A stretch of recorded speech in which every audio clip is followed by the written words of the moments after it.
Friends, ఈరోజు మనం soil less farming లో ఇంపార్టెంట్ అయిన హైడ్రోఫోనిక్స్ అలాగే ఏరోఫోనిక్స్ మధ్య డిఫరెన్స్ ఏంటో సింపుల్ గా చెప్తాను, క్లారిటీ గ్యారంటీ.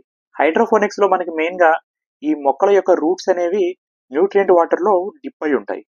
అండ్ దీంట్లో మెయిన్ గా టూ సిస్టమ్స్ ఉంటాయి. ఒకటి ఎన్ఎఫ్టి, ఇంకొకటి డిడబ్ల్యూసి. ఎన్ఎఫ్టి అంటే న్యూట్రియంట్ ఫిల్మ్ టెక్నిక్. ఇక్కడ వేర్లు అనేవి కింది భాగం మాత్రమే నీటిలో మునిగి ఉంటుంది, సో దాట్ వేర్లకి ఆక్సిజన్ అనేది బాగా అందుతుంది.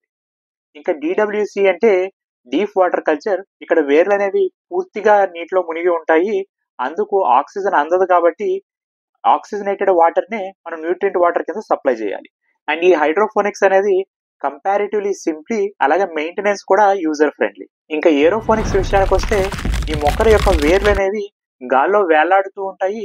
ఇంకా ఈ న్యూట్రియంట్ వాటర్ అనేది స్ప్రింక్లర్స్ గానో లేదంటే స్ప్రే విధంగానో ఈ రూట్స్ మీద స్ప్రే చేస్తారు. ఎప్పుడైతే ఈ వేర్లు అనేవి గాల్లో వేలాడుతూ ఉన్నాయో ఆక్సిజన్ అనేది ఇంటేక్ చాలా బాగా ఉంటుంది అండ్ ఈల్డ్ కూడా చాలా బాగుంటుంది.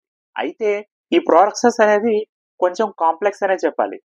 ఏ మాత్రం న్యూట్రియంట్ వాటర్ లో ఎసిడిటీ కానీ పిహెచ్ కానీ తేడా వచ్చినా అది ఈల్డ్ మీద చాలా ప్రభావం చూపిస్తుంది. కంపారిటివ్లీ ఏరోఫోనిక్స్ అనేది కొంచెం కాస్ట్లీ, అలాగే కాంప్లెక్స్ కూడా.